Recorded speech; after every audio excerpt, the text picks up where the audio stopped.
Murshidabad tour করতে এলে কাশিম বাজারটা কিন্তু ভুলো না।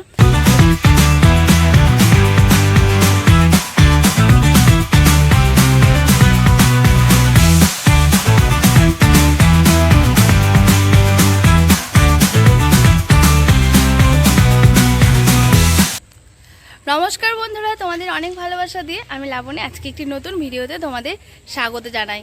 আমি কিন্তু আছি কাশিম বাজার মুর্শিদাবাদ সিরাজউদ্দৌলা নবাবের দেশ, তার মধ্যে কাশিম বাজার একটা শহর। সেই কাশিম বাজারের ইতিহাসও কিন্তু খুবই গুরুত্বপূর্ণ। তো চলো আজকে কাশিম বাজারটা তোমাদের ঘুরে দেখাই। কাশিম এই দিকে গলিতে হচ্ছে বড় রাজবাড়ি, আর ঠিক এদিকে বাজার থেকে আসার রাস্তা, আর এই সামনে মিডিলে পড়ছে এই দুর্গা মন্দিরটা। এখানে দুর্গা মা ব্রহ্মময়ী নামে পূজিত হন। মায়ের সম্বন্ধে, এখানে মন্দির সম্বন্ধে সব কিছু কিন্তু এখানে লেখা আছে বিবরণ। আর এই যে এখান থেকে দেখো শুরু হয়ে যাচ্ছে বড় রাজবাড়ি। গোটা মুর্শিদাবাদ পড়ে থাকতে এই কাশিম বাজার শহরেই কেন তৈরি হলো দুটি রাজবাড়ি, আজকে শুনবো সেই গল্পই। আর মুর্শিদাবাদ গড়ে ওঠার অনেক আগে থেকেই কিন্তু কাশিম বাজারের গুরুত্ব ছিল, কারণ ইউরোপীয়রা প্রথম তাদের বাণিজ্য কুঠি স্থাপন করেছিল এই কাশিম বাজারে।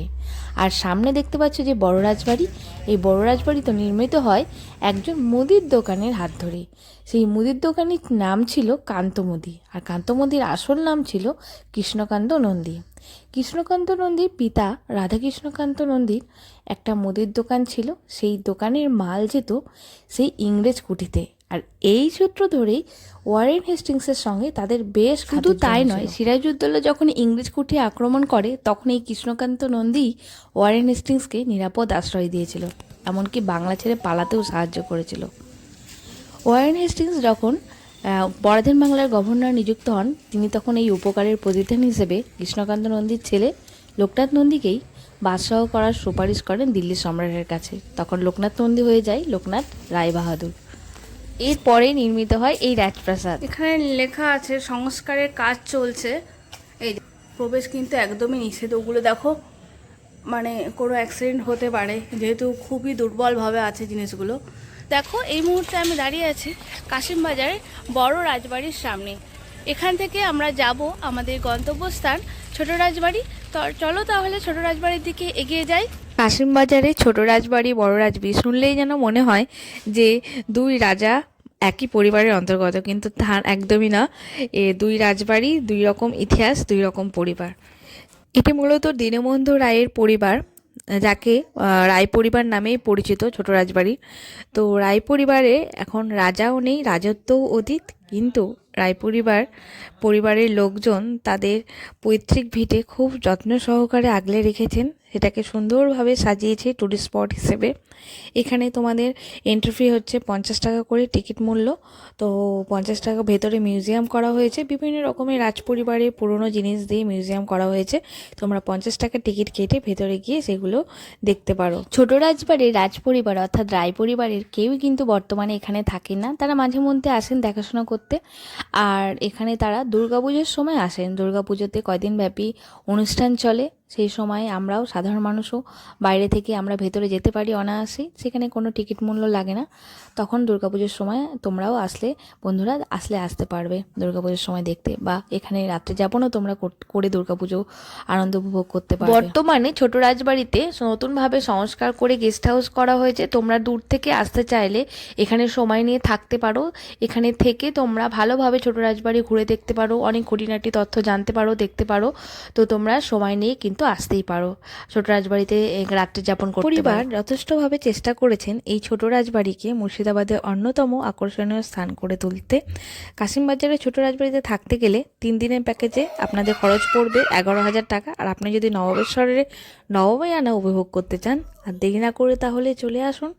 বিশেষ করে দুর্গা পুজোর সময় কিন্তু চলে আসতেই পারেন, ঘুরে যেতে পারেন এই চকচকে শিয়ালদা থেকে লালগড়া ট্রেন ধরে তোমরা চলে আসতে পারো। তোমাদের সময় লাগবে 6 ঘন্টা। কাশিমবাজার স্টেশন নেমে যে কোনো টোটো ধরে তোমরা চলে আসতে পারো এই ছোট রাজবাড়িতে। আর এখানে তো আশেপাশে তোমাদের আরও রাজবাড়ি বা আরও সাইট সিইং তোমাদের দেখাবোই, সেগুলো তোমরা একটা টোটোতে করে কিন্তু চলে যেতে পারবে, শুধু নাম বললেই তোমাদের নিয়ে যাবে।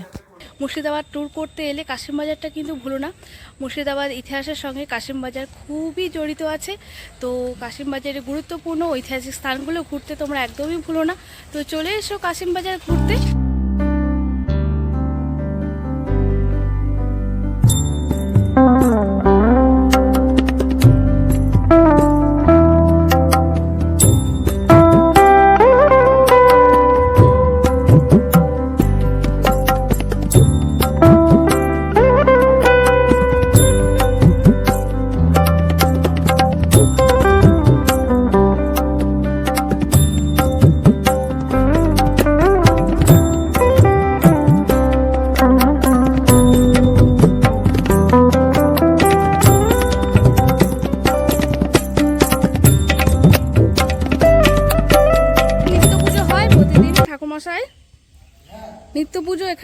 প্রতিদিনই হয় এই মন্দিরে। 2 3 4 5 6 7 8 9 10, দেখো 10টা মন্দির, 10টাই শিব মন্দির। সেই জন্য এই মন্দিরের নাম হয়েছে 10 শিব মন্দির। জঙ্গল মতো আছে, যেহেতু বলছিলাম যে এখানে সেরকমভাবে সংস্কারকারী কাজ বা হচ্ছে টুরিস্ট স্পট হিসেবে হয়নি, সেই জন্য একটু অগোছালোভাবে আছে। তো কাশিমবাজারে 10 শিব মন্দির দর্শন করে আমরা এখন এখান থেকে বেরিয়ে যাব। চলো, এখান থেকে বেরিয়ে আমরা যাব ব্যাসপুরে। তো এখন আমাদের গন্তব্যস্থান হচ্ছে ব্যাসপুর। চলো তাহলে এগিয়ে যাই। দেখো, এটিতে 47 জন ব্যক্তির সমাধি রয়েছে। ব্যাসপুর মন্দির যাওয়ার আগে কাশিমবাজার স্টেশনের একদম কাছেই যে ডাচ কবরস্থান, এখানটায় চলো একটু ঘুরে যাই আগে। এখানে হচ্ছে টোটাল 47 জনের সমাধি রয়েছে। এই যে দেখতে পাচ্ছ, এখানে টোটাল কিন্তু 47টা সমাধি এখানে আছে। এটা কাশিমবাজারে, এটাও একটা খুবই ঐতিহাসিকপূর্ণ একটি স্থান। কাশিমবাজারে এলে কাশিমবাজার স্টেশনের একদম কাছেই এই জায়গাটি। তো ওই দেখো, ওইদিকে হচ্ছে রেল গেট, মানে ওইখান দিয়ে তোমাদের স্টেশন দিয়ে বেরিয়ে ওই রাস্তা হয়ে তোমরা এখানে চলে আসতে পারো। খুবই কাছে স্টেশনে, তোমরা হেঁটেই চলে আসতে পারো। আর এখান থেকে বেরিয়ে তোমরা আর ওই সামনের রাস্তা দিয়ে গিয়ে তোমাদের ব্যাসপুরের মন্দির পড়বে। ওই ব্যাসপুরের মন্দিরটা দেখতেও তোমরা হাঁটা পথেই কিন্তু চলে যেতে পারো। ওই দেখো, ওইদিকে ব্যাসপুর মন্দির রয়েছে আর এইদিকে রয়েছে এই তোমাদের ডাচদের এই কবরস্থান। ডাচ কবরস্থান থেকে বেরিয়ে এলাম, এই গেট পার হলাম, রেল গেট। এ দেখো, ওইদিকে স্টেশন চলে গেছে সামনে, আর আমরা গেট পার হয়ে সোজা চলে যাব এবার হচ্ছে ব্যাসপুর মন্দিরের দিকে। ডান দিকে গেলে হচ্ছে ব্যাসপুর মন্দির, আর এইদিকে গেলে হচ্ছে পাতলেশ্বর মন্দির। এই মুহূর্তে দাঁড়িয়ে আছি ব্যাসপুর মন্দিরের সামনে। চলো ভেতরে যাই, আর দেরি না করে গিয়ে তোমাদের মন্দিরে ব্যাসদেব বাবার দর্শন করাই। চলো। এই দেখো, এটা হচ্ছে মন্দিরের মেন প্রবেশদ্বার। এরকম ফুল বাগান থাকবে আর এরকম হরগৌরীর মূর্তি তোমরা দেখতে পাবে। কটা অবধি খোলা থাকে, এখানে সব লেখা আছে দেখো। চলো প্রথমে ব্যাসদেব বাবার দর্শন করাই তোমাদের। এই দেখো,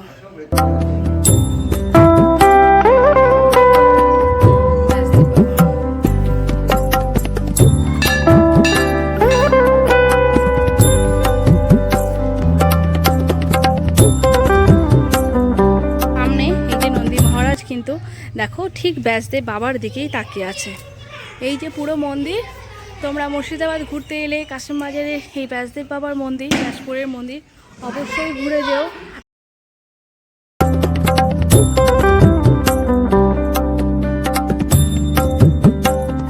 এখানে লেখা আছে ব্যাসপুর শিব মন্দির।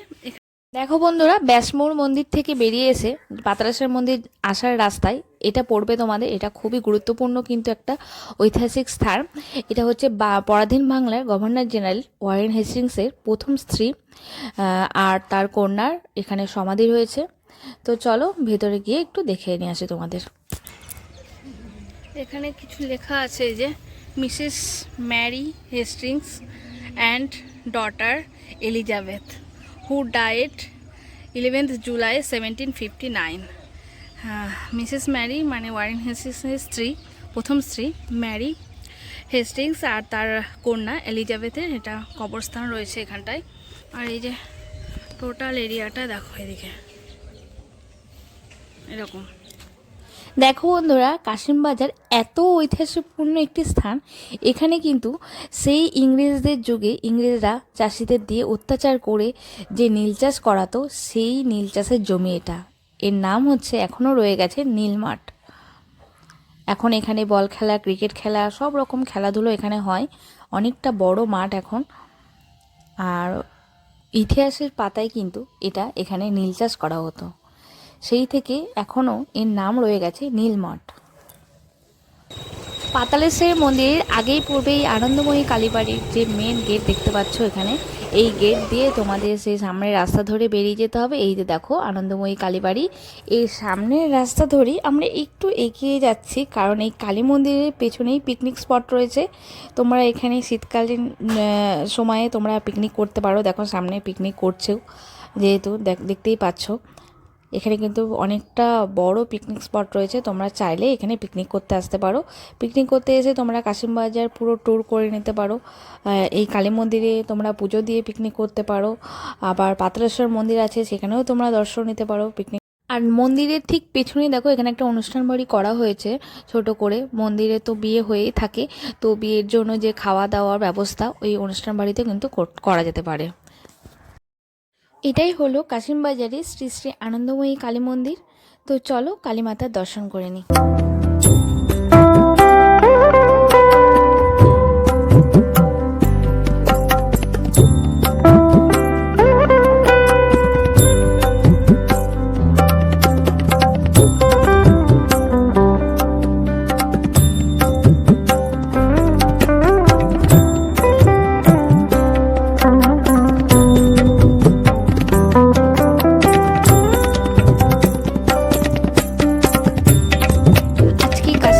ট্যুরে শেষ পর্বে চলে এলাম পাতালেশ্বর মন্দির, পাতালেশ্বর বাবার দর্শন করতে।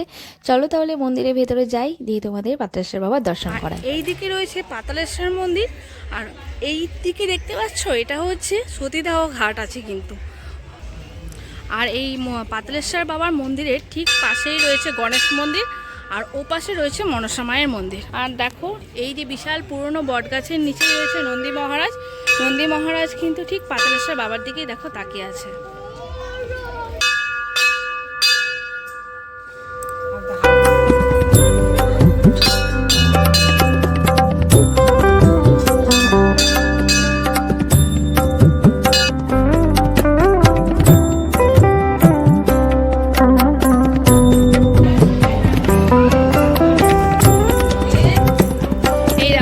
মন্দিরের পাশ দিয়ে বয়ে চলেছে কাঠিগঙ্গা।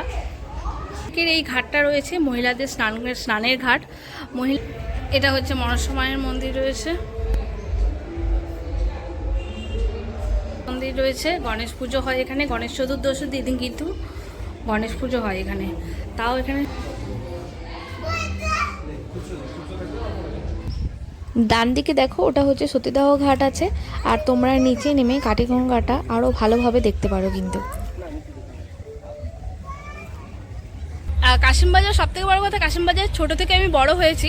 কাশিমবাজার তোমাদের ঘোরালাম, আমার জন্মস্থান, আমার ছোট থেকে বড় হওয়া এখানে। তো কাশিমবাজার ঘোরালাম তোমাদের। কাশিমবাজার কোথায় কোথায় তোমরা ঘুরতে পারো সব জায়গায় ঘোরালাম। তো তোমাদের কেমন লাগলো অবশ্যই কমেন্টস করে জানিও, আর ভালো লাগলে প্লিজ লাইক করে দিও, আর নতুন হলে সাবস্ক্রাইব করে রাখো। চলো আজকের ভিডিওটা তাহলে এখানেই শেষ করছি। তোমরা ভালো থেকো, সুস্থ থেকো, চলো টাটা।